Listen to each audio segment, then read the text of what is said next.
Good evening. I'd like to welcome everyone to our meeting of the Castle County Board of Commissioners. I'd like to start out tonight with a moment of silent prayer.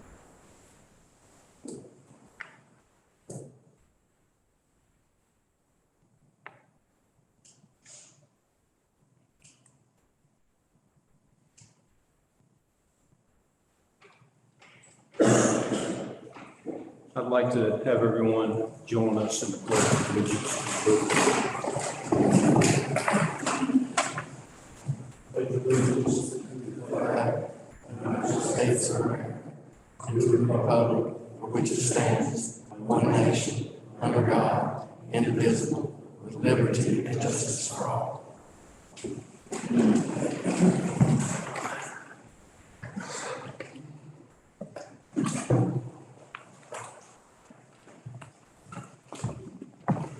Are there any public comments tonight? John Clay.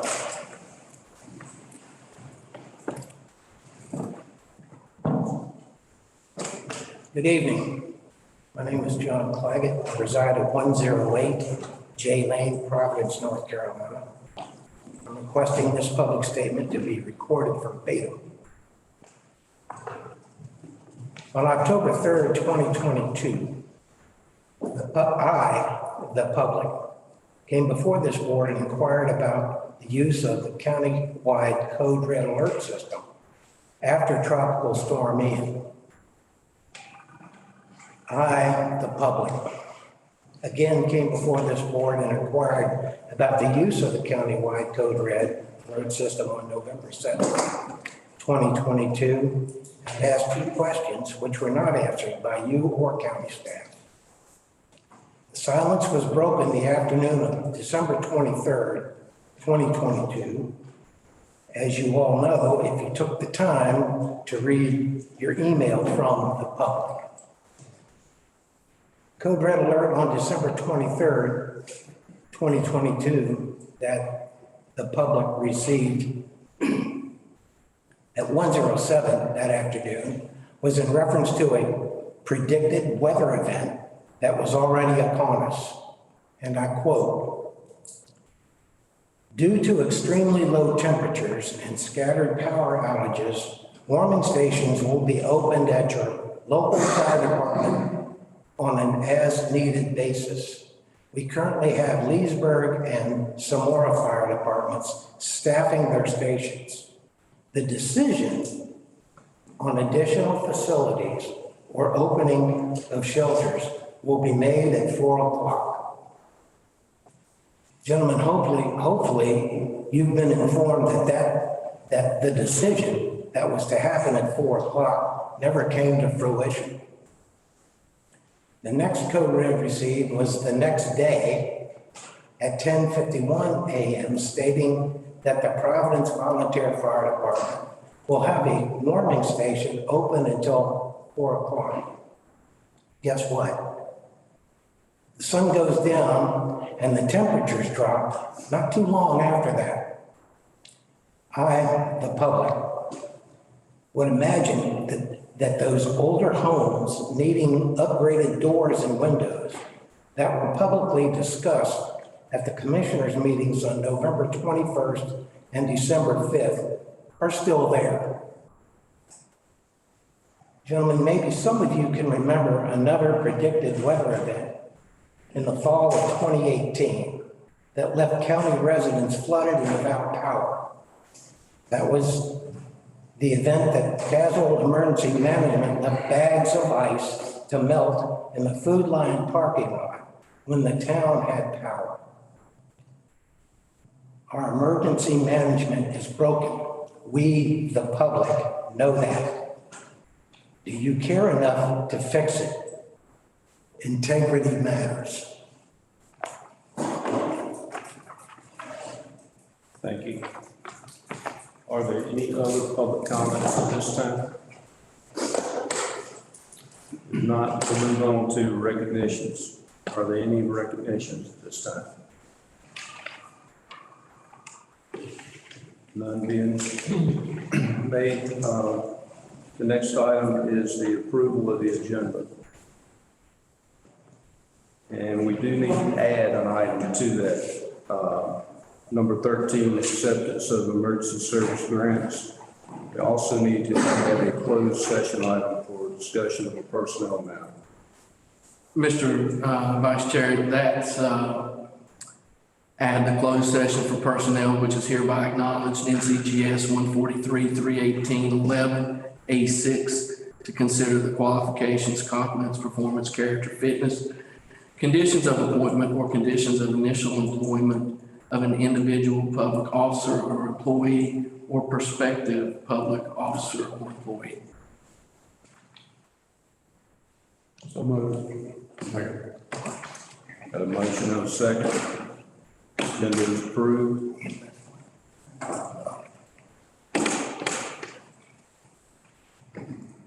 Approval of the consent agenda. The regular meeting minutes from December the 5th, 2022, and the budget amendment number 5. Mr. Manager, I didn't have budget amendment number 5 in my packet. Would you mind explaining that? Commissioners, you should all have budget amendment number 5 at your seats. If you'll recall, not too long ago, I spoke to each commissioner about my authority to appropriate money to appropriate money. The limit of that appropriation is $5,000. I spoke to each commissioner individually because I did not want to get ahead of the board on what I was doing or what the intent of the board was. After speaking with the commissioners, it was clear that the board was in line with appropriating $5,000 under my authority to the Caswell Parish to provide heating assistance and fuel assistance to county residents that met a certain qualifications. So the budget amendment you see here is the $5,000 that was appropriated for that reason. I'm happy to answer any questions you may have. Do you need a motion to approve that? Yes.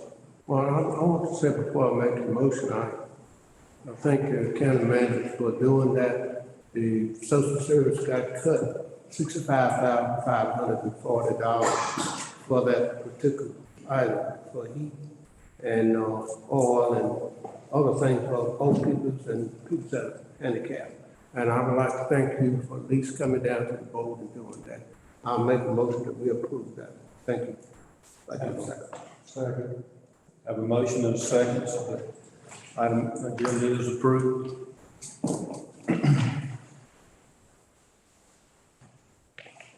Discussion items, board and committees for the commissioners. Unless there are any individual changes we need to make, I need a motion to approve the committees as they were included in the last packet. Or is any discussion about anybody changing anything?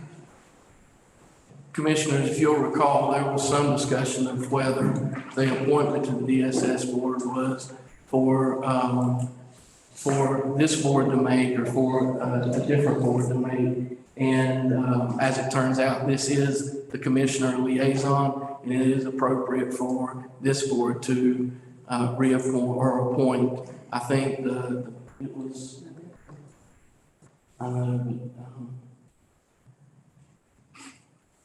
there was in Social Services Board, an appointment for Commissioner McVeigh to the Social Services Board. So when you approve this list, just let it be known that this is the official appointment for Commissioner McVeigh to the Social Services Board as well. We need that in the record for DSS. So is your announcement of that sufficient, or do we need? Yeah, that's sufficient. So if you approve this list, know that appointment is made. Any more discussion on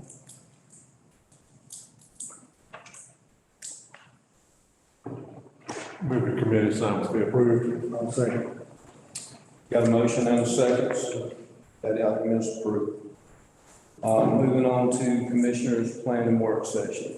There are 3 meetings that need to be scheduled. The Commissioners' Planning Work Session, and the talk was shooting for early February. Do any of the commissioners have any thoughts on that? So Commissioners, basically what we're looking at is we understand and acknowledge that you all have very busy schedules that differ greatly and widely.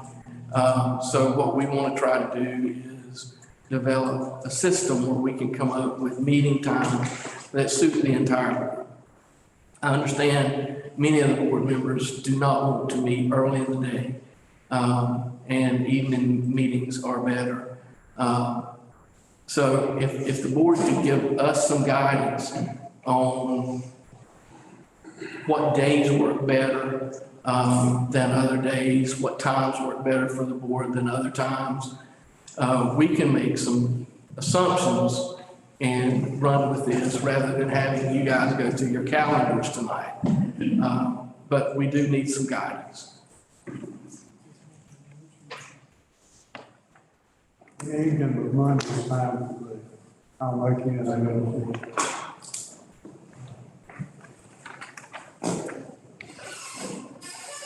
Say any day except Monday. I'm sorry? Did you say any day except Monday? Yeah, any day except Monday.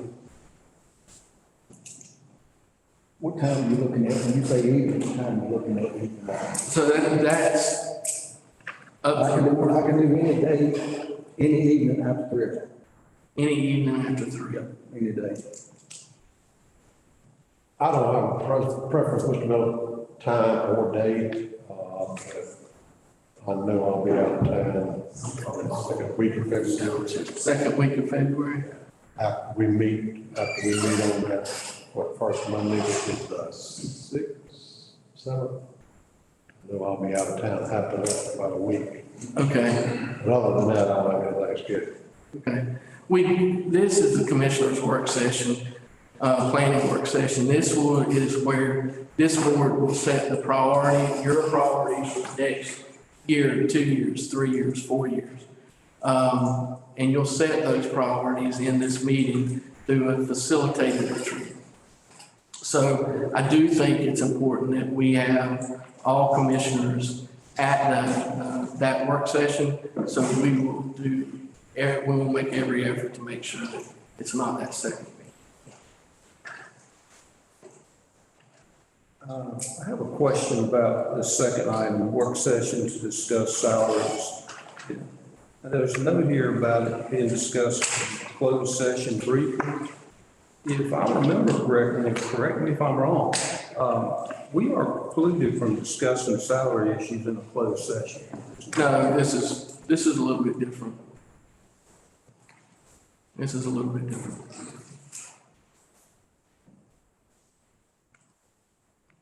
Can you elaborate any more than that without saying? I can. Yeah, I just have to take it at face value and hear what you have to say in closed session. And also the work session with the Board of Education. Do you have any further details on that? Have they communicated anything with you, Mr. Miller? They just asked us to choose a couple dates that work for this board.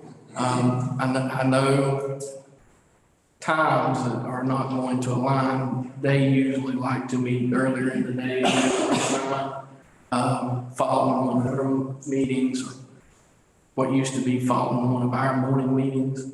So I'm not sure times are going to align the way they need to. But if the board wants us to pick a couple dates and based on the criteria that you've given us, we can move forward with that and provide those to the Board of Education.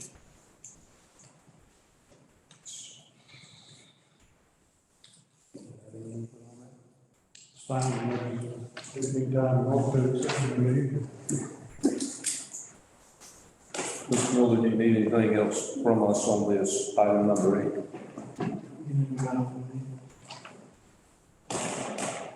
I think we're good. Okay. Next item, number 9, is Telemon application review.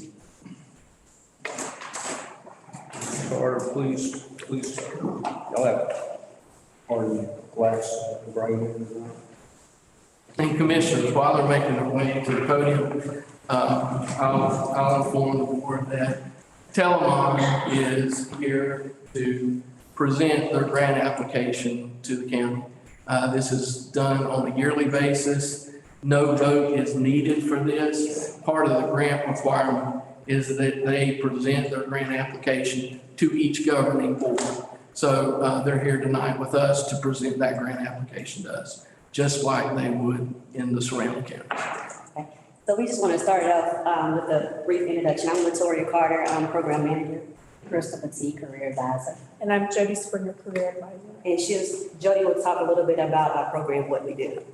So we are Telemon Project Pride. We work in Rockingham, Tazewell, and Person counties. We offer education assistance for anyone over the age of 18 and under 125% of the poverty guideline. We help individuals go back into school for short-term licenses such as CNA, CDL, just trying to help them better themselves for their families. We also offer limited emergency assistance as well as daycare assistance, and we also do financial literacy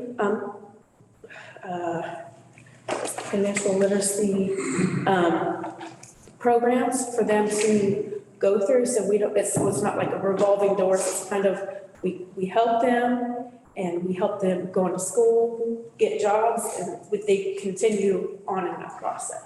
To become more self-sufficient. Yeah. Okay, we submitted by email, I think it's to Ms. Carla, the narrative, and I think everyone has received it. So I did want to ask to see if anyone had any questions about that. But this year, our funding, we are looking at $304,725 for the upcoming year, which will start July 1st.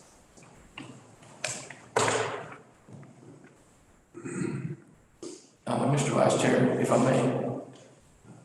First, I have a question, but you go ahead. Sure, go ahead. You mentioned 125% of the poverty line. What does that equate to in dollars? So it's around, I think it's 20, for a family of one, like 20-something thousand a year, I think. And then it goes up by how many people's in your household. Because if we go about 3 months, it's about 3,000 and some dollars. So, it just has to be based on their income. So just for the record, could you inform the board where that grant funding comes from? Yes, so it comes from OEO. We get all our funding through them. We are actually in the process of fundraising to get more funds. But right now, all of our funding comes from OEO, which is the Office of Economic Opportunity. Thank you. Mr. Chairman, one question for the ladies. You mentioned that you did some limited emergency assistance. What does that consist of? So when we have the available funds, if you are doing a short-term certification for us, we will help. If you have a past due notice, we can help with light bills. We can help with rent. We have on occasion help with mortgages. We also help with gas bills. Like I said, it had to be past due. We offer gas cards for gas card assistance, like if they need a gas card until they get their first paycheck. We also help with that. It just depends on the person's need at the time. Our funding right now is limited. We only have a small pot for emergency assistance. We did, if you all remember, had CARES funds that ended in October. So we were doing a lot of emergency assistance things.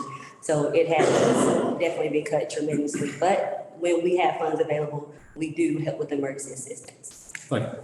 And we can also help if they get a job and they need steel toe boots and different things like that. Both for work, we can do that if we have the funding. One additional question.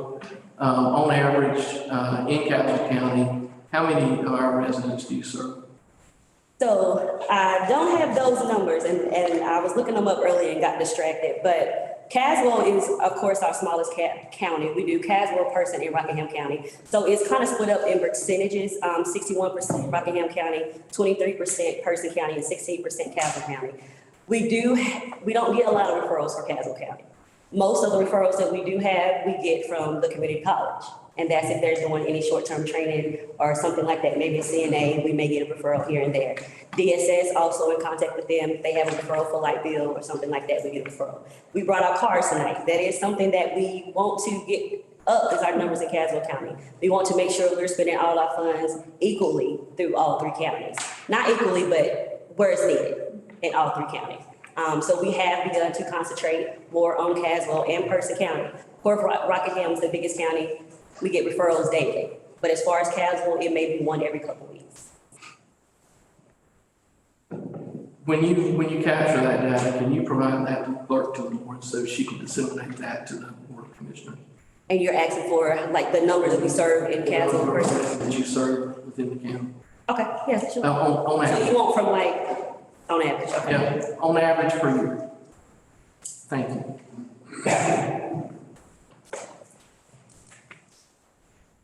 Are there any further questions? Thank you. Thank you.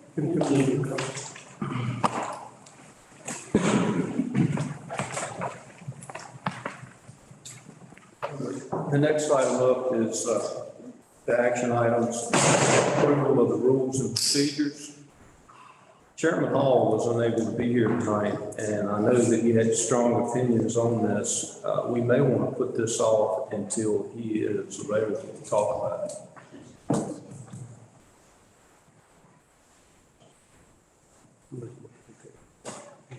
I'll make a motion to table that,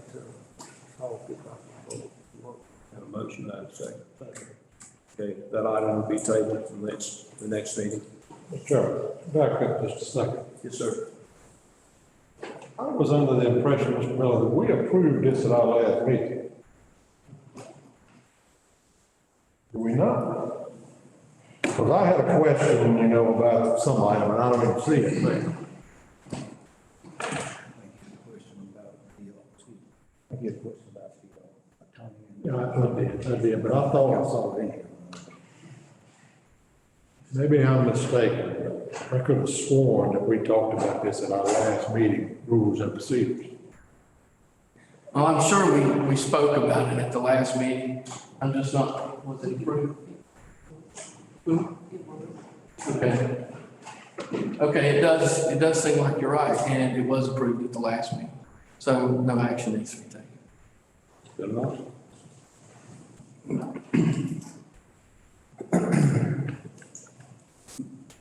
Boards and committee appointments. Mr. Miller, can you take us through the appointments to the committees? Yes, I can. So commissioners, we have 3 boards that we have applications for. One is the Board of Adjustments. Commissioner Yarborough had to leave the Board of Adjustments when he was elected as county commissioner. We have 1 application, and that application is Tony Smith. So if the board chooses, we need a motion to appoint, a second, and a vote. I make a motion that we appoint Tony Smith. I'll say. We have a motion and a second. All in favor? All in favor? Aye. Aye. Motion passes. So commissioners, the second is the Senior Center Advisory Committee. We have 4 vacancies. We have 1 application. That application is Sherry Holt. So if the board wishes to appoint, we need a motion and a second and a vote. I believe she'll be appointed. I second. Can I second? All in favor? All in favor? Aye. Motion passes. Commissioners, for our third, we have the Social Services Board. We have 1 vacancy, 2 applications. The two applications received were Dorothy McCain and David Owen. I know that door came.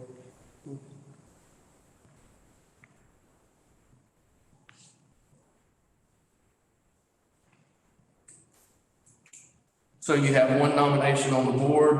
You would need a second to move forward with that nomination. Second. Have a motion and a second. Items approved. Oh, excuse me. Get it.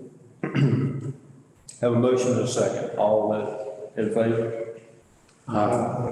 Any opposed? Okay. Passes.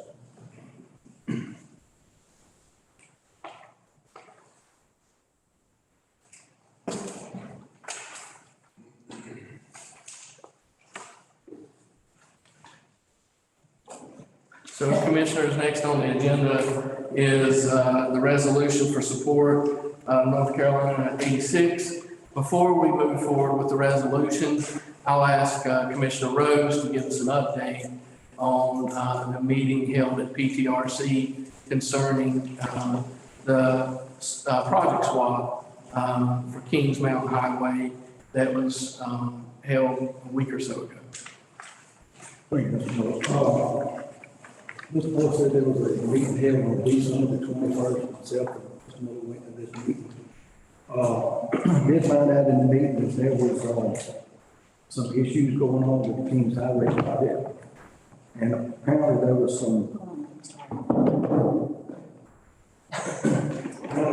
opposition to the Kings Highway project. So it was voted on there at the Piedmont Tribe.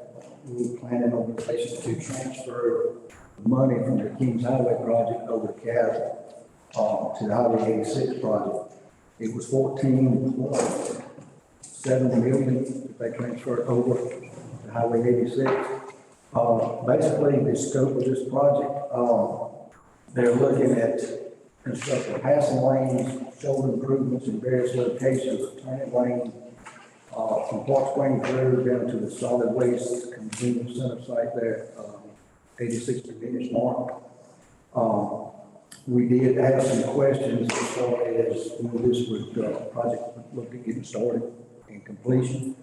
The email that I got from Stephen Robertson, the division project manager, stated that as of right now, the actual funding will not take place to be transferred over until March of 2023.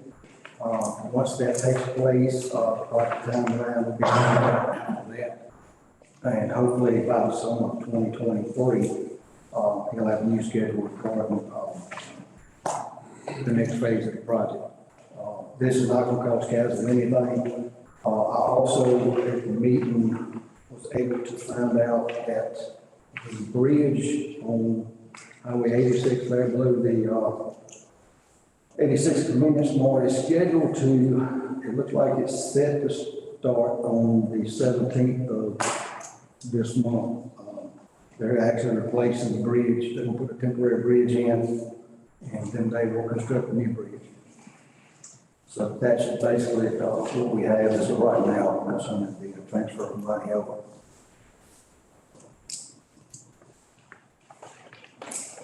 So are there any questions on the meeting before we move forward with the resolution? Yeah, I didn't hear what he was saying. He kind of repeat what he was talking about. I could hear it. I didn't hear him saying it. I didn't hear it. I won't know. Do it again. We do it again. I have a copy of the email. Okay. I'm happy to provide that to Commissioner Jeffries.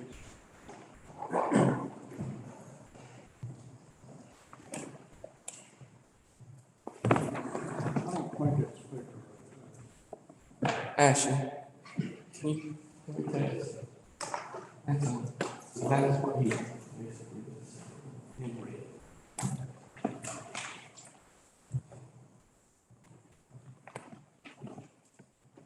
Carla, can you say something, please? Can you hear me? Can you turn it on? Okay, again. How's it typically?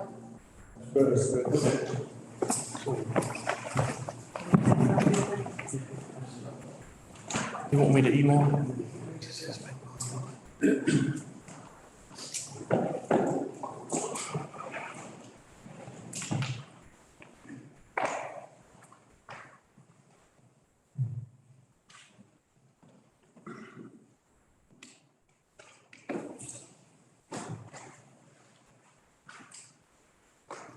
So Commissioners, if it pleases the board, I'll read the resolution. The resolution reads as follows: Castle County Local Government Resolution of Support regarding the left turn lane on North Carolina 86 at the Providence Solid Waste Convenience Center. Whereas NCGS 13611.1 requires that North Carolina Department of Transportation, NCDOT, request a resolution from all municipalities and counties affected by certain plans of transportation projects to express their views on the project prior to any action taken by the North Carolina Board of Transportation. The board, whereas the department has proposed committing in excess of $250,000 for a left turn lane on North Carolina 86 at the Providence Solid Waste Convenience Center located north of Park Springs Road, SR 1300. Whereas pursuant to GS 13611.1, the county has provided the opportunity to state its views on the project through this resolution before action of the board. Whereas the department and the board shall consider but shall not be bound by the views of the county regarding the project, and therefore be it resolved by the county commissioners of Castle County that the county support the project because it will enhance the safety of the traveling public in the area, and request the department and the board approve the project. This the 3rd day of January 2023. I have a question on the widening and, well, where's passing lane? Okay, is that one, it's in front of the 86 convenience mart, that stretch there? That's what they're saying. They're saying the current scope of work is to construct passing lanes and show improvements at various locations. So apparently it's going to be more than that, specifically a turning lane there. Okay. Going into the convenience. Will it affect, we have a trash dump there at the convenience mart. Are we gonna get into having to move something? I think we got plenty of limits. They don't say nothing about moving. No, those facilities are outside of the right.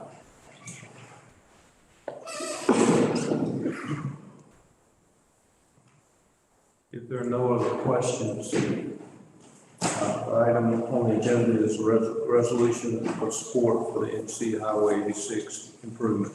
Do I have a motion for that? Second. Have a motion and a second. Support of the resolution of support for Highway 86 is passed. Item number 13 is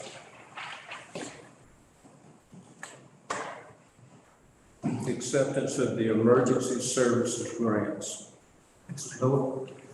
Commissioners, we have our Emergency Services Director, Barry Lynch, with us this evening. If I could ask Mr. Lynch to come to the front. Is there a vote on the last resolution? So, Mr. Vice Chairman, you had a motion and a second. Can we get a vote? All in favor? Yes, sir, you can. Y'all can tell how green I am that this is my first meeting. We have a motion and a second. All those in favor of the resolution of support for Highway 86? Aye.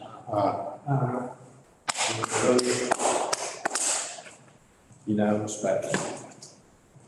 Thank you. Moving forward, this is an acceptance of this emergency services grant.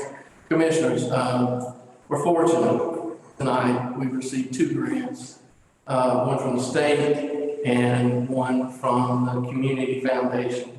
Is that correct? This one is the Community Foundation of the Dan River region. I'll ask Mr. Lynch to inform the board about the grants, tell the amount of each grant and the usage for each grant.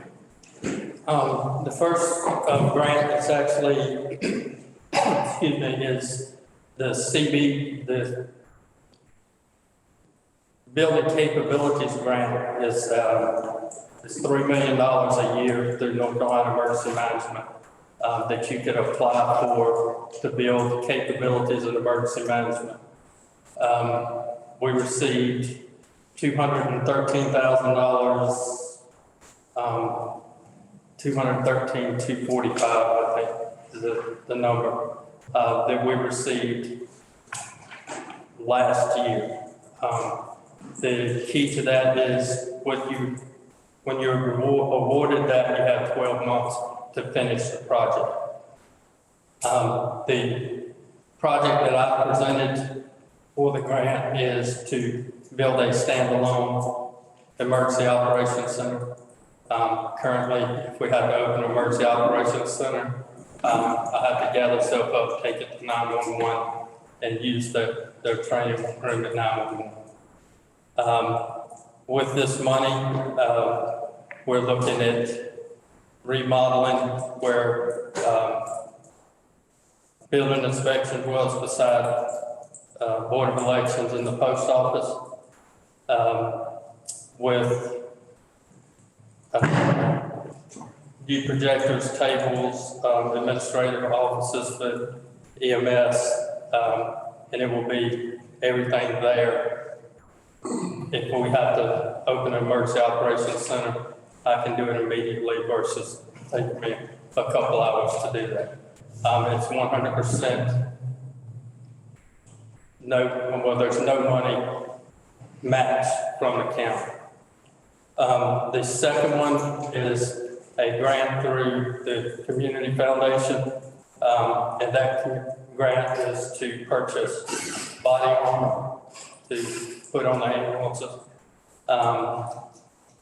It's not an individual body armor for every person. We'll have enough to have two of various sizes so everybody can check out one at the beginning of the shift, whatever size they need, and have it during their shift and turn it back in at the end of the shift. And the amount of that grant is $12,000. So, Commissioners, we're happy to answer any questions you may have. It's $12,000 to get everybody a vest that's on top. It's everybody that's on each individual person that's not going to have a vest that they can take with them. Yeah, check them out. Yeah, you check them out.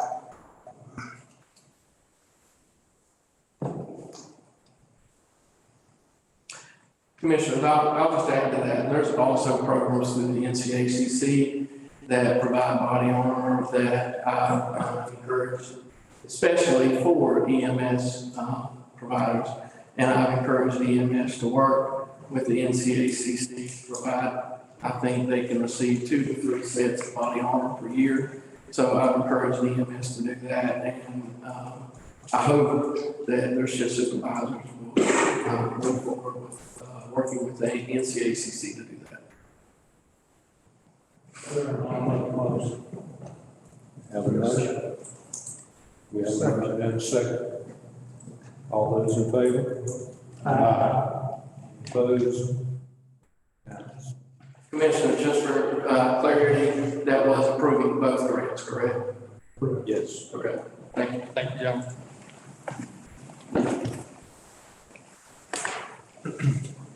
That is the last action item I have on the schedule. I missed anything. That's correct. With that being completed, we move on to county manager updates. Mr. Miller? So, Commissioners, I have a couple updates for you today. We received our health insurance renewal rates from the risk, our health insurance pool. And this year, this upcoming fiscal year, we're looking at a 3.3% increase. That equates to about $71,000 for FY23-24. I will say that the average increase for health insurance is between 8 and 12%. So I think we're fairly fortunate to see a 3.3% increase. And since we started participating in the health insurance pool, we've seen very, very minuscule increases, while surrounding counties and other organizations tend to see the 8, 10, 12, 30% increases. So I wanted to let the board know about the $71,000 increase, specifically because the board's going to have to make a decision, and not tonight, but fairly quickly. And the decision is how we're going to handle that moving on, moving forward. The reason that we have to have a decision fairly quickly is because it allows the health insurance pool folks to prepare their literature that they're statutorily obligated to provide our employees by the renewal period, which is June 30th, June 1st. July 1 starts the renewal period, but the renewal period starts a month beforehand, so I think it starts June 1st, and the new term will start July 1st.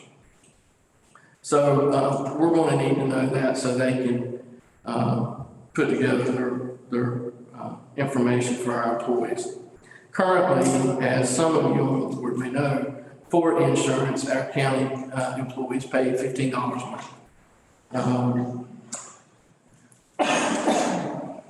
We have about 230 county employees that participate in our health insurance plan.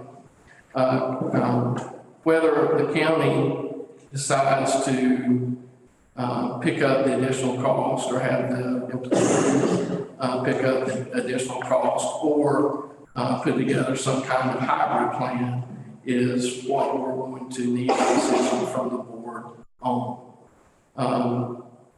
I can tell you that if you look at the $71,000 and the $230,000 or 230 employees, then we'll be looking somewhere around $13 per check increase for county employees, if the county employees absorb all that cost.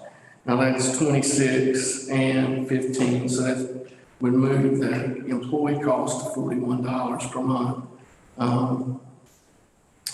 May not sound like a lot, but it is. So I'll just ask the commissioners to keep that on your mind. I'm happy to answer any questions you may have about health insurance pool or about our employees and the way we calculate their payments into the pool, whether you want to ask them tonight individually or whenever. So if you have any questions, I'm happy to answer. Yes, Mr. Miller, I have a question. In reference to that, shouldn't that item have been included to be talked about during the work session about salaries? The salary increase that's being asked for by the county? We definitely can include it. I think that would go hand in hand with it. Okay, we definitely can include it there.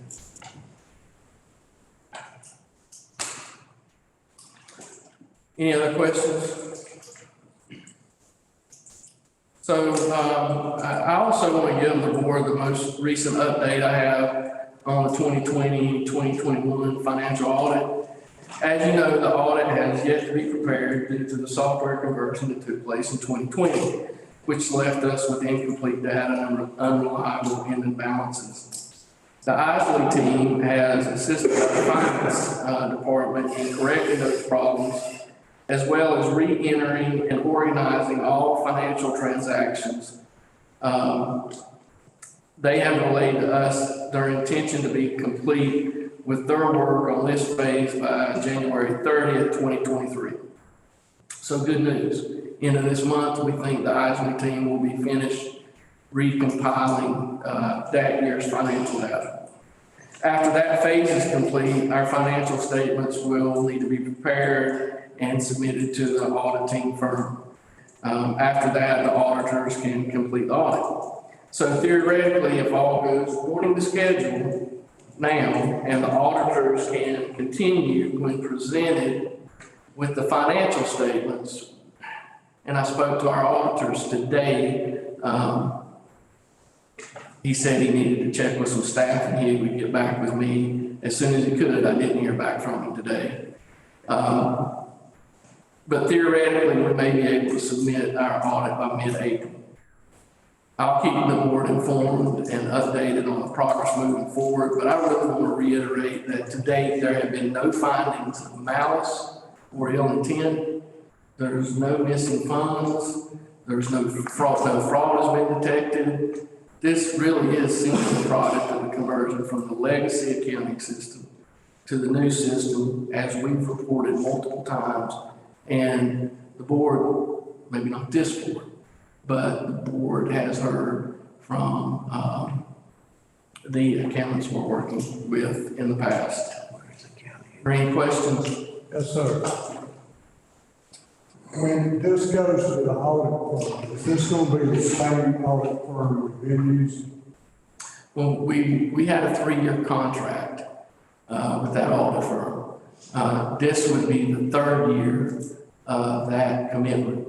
So as it stands right now, yes. I think that's what our audit firm,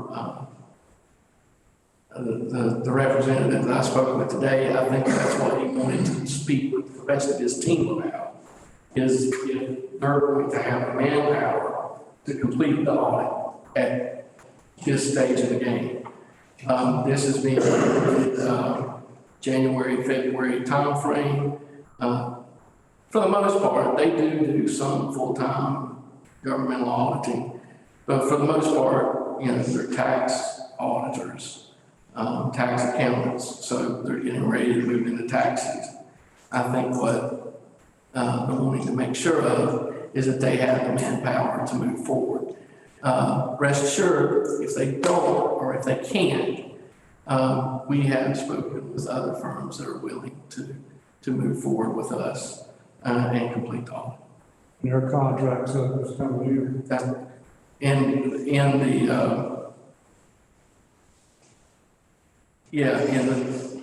2020, 2021 audit would be their last audit, contractual. Yes. So when they turn this over to you, it sounds like there's 3 months before you would actually submit it to the state. Is that what will happen in this? What are you doing in this? So no, it's our auditors actually submit that to the state as soon as they're finished. So they'll make a presentation. It's done at the end of January, and you say you're not submitting it to April. So the reconstruction of the finance system will be complete at the end of January, right? Then we have to draft our financial statements to provide to the auditors. They require, and we have a finance director with us, but they require mountains of, is that a fair assessment? Mountains of paperwork, much of which we've already provided to them, right? Much of that they already have, but we still have some of those financial statements we need to draft. So drafting those financial statements and then submitting those to the auditors, we believe may take a month. And I'm being generous, it may take 2 weeks. I don't know. Just help me here then.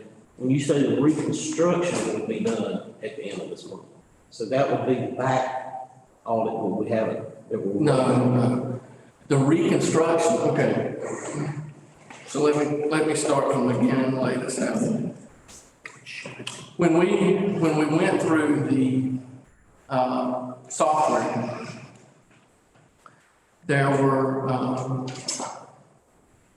there were issues within the conversion that were that made it almost impossible. So you have a chart of accounts. you've seen a copy of our budget, right? And not the budget ordinance, but the big thick book, where you have, what, 2,000 or 3,000 line items. So that's the chart of accounts. There were, when the conversion was done, there were, in the chart of accounts, there were accounts that weren't mapped over correctly. So you might have 2 or 3 lines from family services that showed up in maintenance, for instance. And I think that was one of the things, right? Okay, so family services and the senior center. So those accounts got mixed together, and there were hundreds of these line items in the chart of accounts that didn't match up the way that they were supposed to. There were a lot of outline items from the chart of accounts that just were not there anymore, were completely left off. So, so that was one of the major issues that finance encountered when they started trying to provide the data to the auditors. It became clear really quickly that this chart of accounts were messed up, and we had to move forward with trying to reconstruct them. So basically what the Eisler team has been working on for quite some time is reconstructing this chart of accounts and then re-entering all of the data from the fiscal year, every debit, every credit, back into Which fiscal year? 2020, 2021, back into that system and provide, when available, documentation on the transaction. There were journal entries made for $1 million that the journal entry was a combination of 5 or 6 different things, right? And one of the things that we've had to do is go back through and identify what these things were to make that match the journal entry to provide the backup documentation for the system. So there's been a lot of that type of work being done. So, and I'm not doing this justice, to be honest with you, but these are 2 of the larger issues that we've had and we faced. There's been multiple other smaller issues that just when you think you'd get moving in the right direction and moving well, another one of these programming type issues would come to light. I think you're kind of going around the question, but I said it was, what I'm asking you is at the end of this month, I said it the first time, is it considered the reconstruction is going to be complete? That's correct. Yes. All right, so then you have to do the audit. Yes. You'll have the numbers. It's kind of like finding out how much money you did have, so you could balance your check. Yes. Okay. And you're saying it will take you till April to do that? No. Okay, what will you be submitting in April? So it'll take us approximately a month. It may take 2 weeks, but I'm going to say a month to put together the rest of the financial documents that we need to submit to the auditors so they can do the audit. Then we think theoretically it will take the auditors about a month to complete the audit. And upon the completion of the audit, the auditors will give a presentation or a report to this board, and they will submit the audit to the LGC. We don't submit the audit to the LGC. Maybe you think that will be in April? I think theoretically we could get there by mid-April. Now, a lot of this is completely out of our hands. I'm giving you a theoretical timeline, which I hate to do. because truthfully, it's basically up to the auditor and how fast the auditor can work on it. And, you know, their firm, they've got other clients, they've got other things they're dealing with. That's why I wanted to reach out to the auditor today, find out where they were at, find out if they were able to do this in a timely manner. We're ready to move on with it. We're ready to get it done and over with. But we've got to be able to provide accurate information, and that's where we're at now. You have anything to add? Jim? Okay.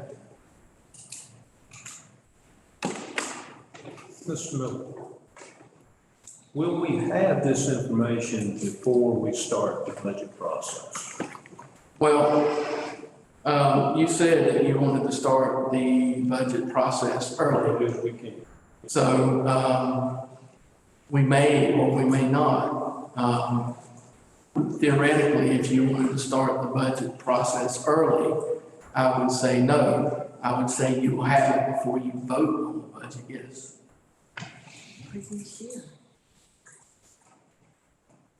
Mr. Miller, a couple of questions. Okay.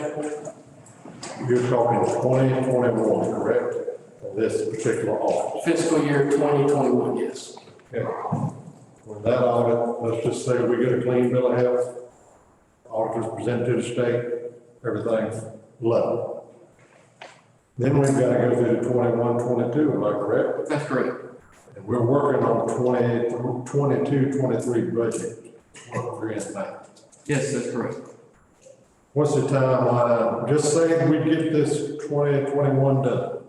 Okay. And everything's fine. When do you foresee the 21, 22 audit taking place? So as soon as we get the ending balances for 2021, Jennifer, please correct me if I'm wrong, but I don't see the 21, 22 audit. I don't see issues with the 21, 22 audit. Do you? I think those really we're waiting for that. We're waiting on the ending balances from 2021 to be able to work forward. I understand that you can't do 21, 22 until 20 Right. and 21. I know there's a lot of 20s all run together. So I understand that. But what I'm asking is that going to be the following fiscal year audit? Once this 2021 audit is complete, the 21 and 22 budget audit, will it just automatically take place or is it? No, we firmly plan, one way or the other, this board will see a new audit contract, or audit proposals for maybe the same, maybe addition, maybe different auditors, moving forward. So this will continually be back in front of this board, and you'll have to approve the auditors that perform the 21, 22 audit. So this board will approve that contract with those auditors. Okay, when, in a perfect world, fiscal year ends June 30th. Yep, When is that audit due to the state? October. So we are way behind. We are. How close are we to having our finances taken over by the state? I'm sure we're on the watch list. So yeah, we're on the unit assistance list. We have it for 2 years. So I would expect that not to be a surprise to anyone. So is Yancey, so is Milton, they're on the unit assistance list too. There's total 149, 149 governmental entities on the unit assistance list. There's 5 that have been taken over. One is Water Authority, 2 are small jurisdictions, and 1 is a jurisdiction that encountered significant fraud. So,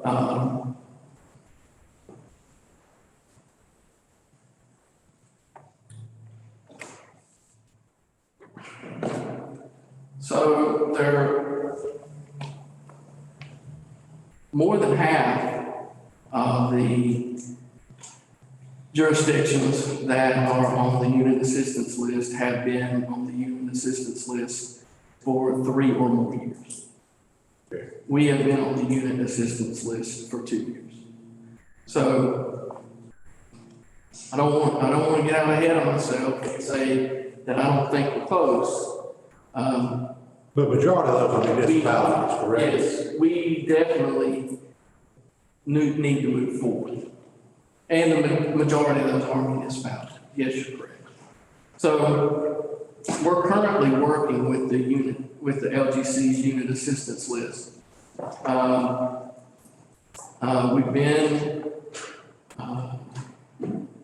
We are working with the LGC to comply with the request that they've made of us. We're also in conversations with the NCACC, who's recently formed a new branch to assist local governments with unit assistance list service. And thankfully, that's a free service to the county. So we're doing everything that we can to rid ourselves of this unit assistance list. So, and we think we'll get there, not this year, but we'll get there.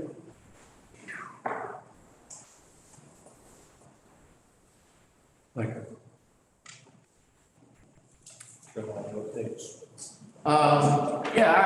Is there any other questions? I do have one other update. I'd like the board to join me in just wishing our clerk of the board, Carla Smith, a happy birthday. Today is her birthday, and she's spending the year with us, at 7:30 at night. So tickled to death for Carla, if you'll join me in just wishing her a happy birthday.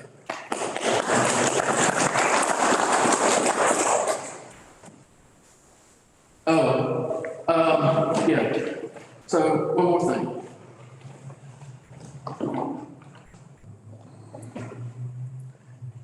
Mr. Vice Chair, we had Representative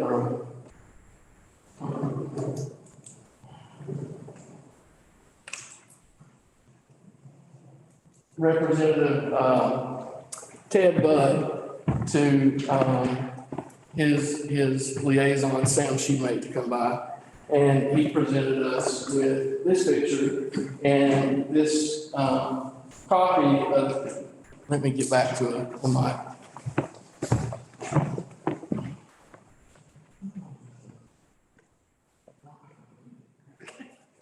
Sorry. This copy of the congressional record. This is something really unique for Representative Budd to do. He does a very limited number of these recognitions every year. But it reads, House of Representatives recognizing Caswell County, the Honorable Ted Budd of North Carolina in the House of Representatives, Wednesday, June 8, 2022. So this was read on the floor of the House of Representatives. Mr. Budd, Madam Speaker, I rise today to congratulate Caswell County for celebrating its 245th anniversary.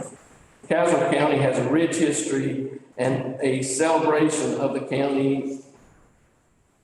A rich history and a celebration of the county is a celebration of the people who made the region home. Established June 1st, 1777, during the Revolutionary War, the county was named in honor of Richard Caswell, one of North Carolina's delegates to the Continental Congress and the state's first non-colonial governor. Throughout the years, Caswell County has left an incredible mark on the trajectory of the Old North State. It was the birthplace of many distinguished North Carolinians, such as our father of education, Archibald Murphy, and it was the home of the acclaimed furniture maker, Thomas Day. The county's farmers developed the land into agricultural powerhouse for over 2 centuries, and they gained international renown for discovering the region's distinct bright leaf blue cured tobacco. Caswell County is fortunate to continue to have residents and community leaders who are proactively engaged on the top issues facing the county and are always looking to improve the quality of life for its citizens. Madam Speaker, please join me in congratulating the people of Caswell County for celebrating this momentous anniversary. It is my sincere hope that the county will continue to prosper over the next 2 centuries and beyond. The Honorable Ted Budd, Member of Congress. So, Mr. Vice Chair, represents.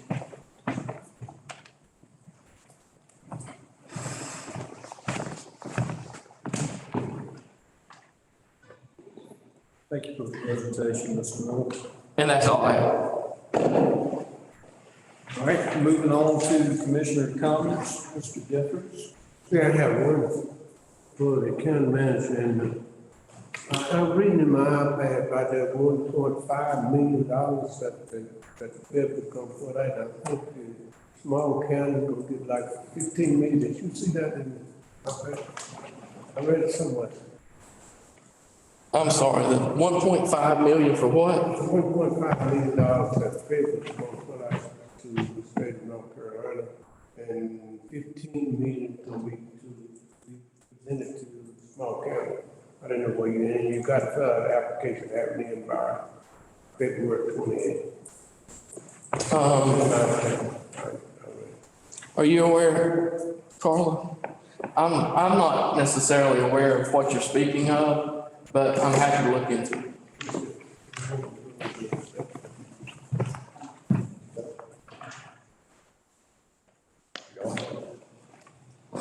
Just one item for the county manager, Mr. Miller. Since budget time is fast approaching, one thing I would like for you to make this board aware of, and myself personally, just give us a breakdown of the county departments, number of employees per department, county vehicles assigned to each department. Yes, sir. Thank you.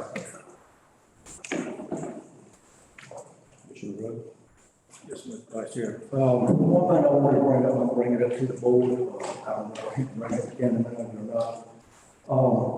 I received an email back on the 6th of December from Shannon, I guess I'm pronouncing her name correct, Moretz. She's with Compassion Healthcare. It's based out of the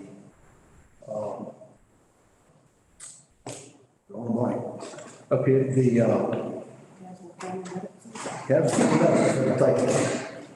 basically, she to me,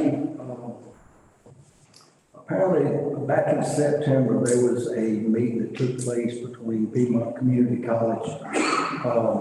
They hosted a community conversation meeting concerning the casino.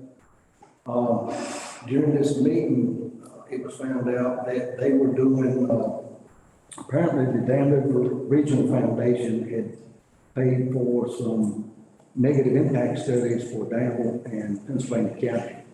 And Caswell was not included in those studies.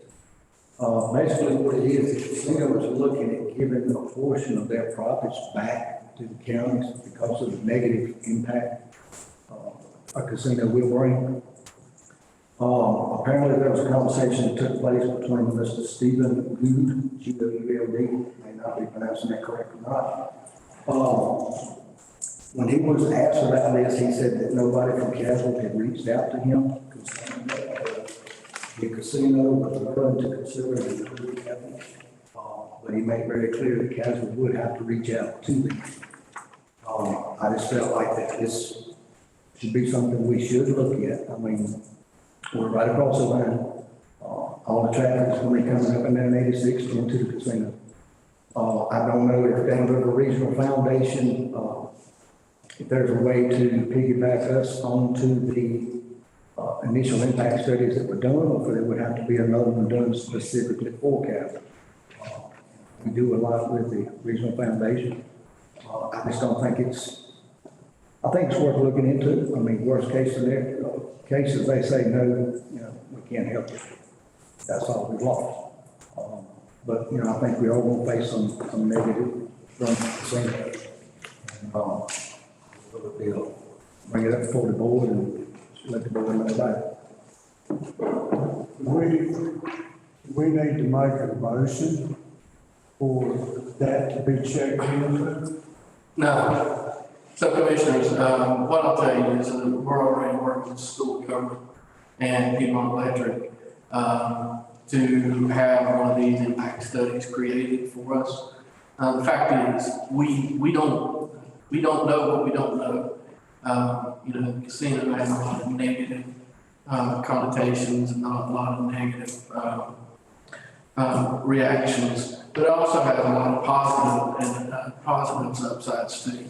So we're looking, the school government has given a ballpark price to us to have a study completed. And it's, on the surface, it's not expensive at all to have our own study completed. I'm happy to talk with them, Regional Foundation, to see if they're willing to fund the study. I plan on talking to some grant organizations anyway to help fund the study. I think Piedmont Electric might even be willing to help fund the study. So what Commissioner Rhodes, what you're speaking of, we kind of already got in the works, but we're kind of on our waiting list. It'll be, I think, I believe it was March or April before they would be able to start with us. Is that right? I think it was March or April before they would be able to start.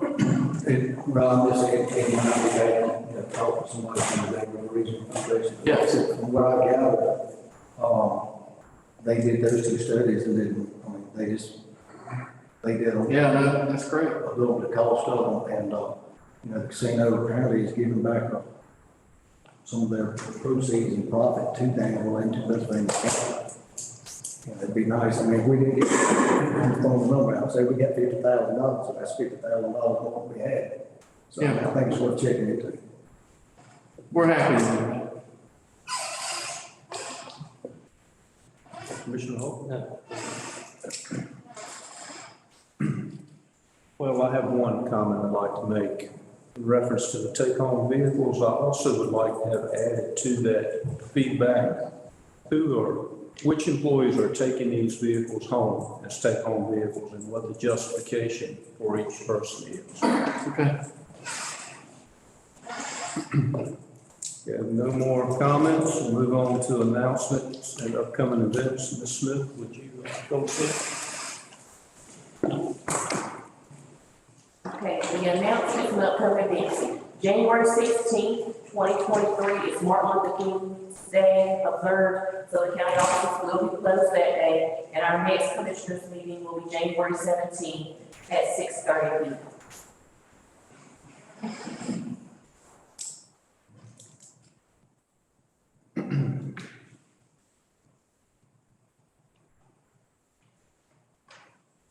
Okay, tonight we're going to have a closed session meeting, and again, can I have you read that off? Sure, absolutely. To prevent the disclosure of information that is privileged or confidential, which is hereby acknowledged, NCDS 143-318.11A1, and I thought I had that.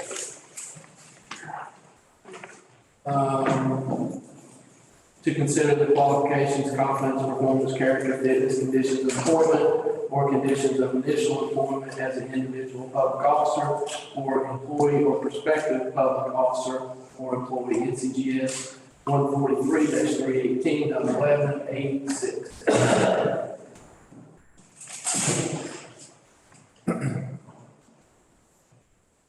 So Commissioners, you need a motion to go in the session. Go into closed session. Second. Have a motion and a second. Go into closed session. All in favor? Aye.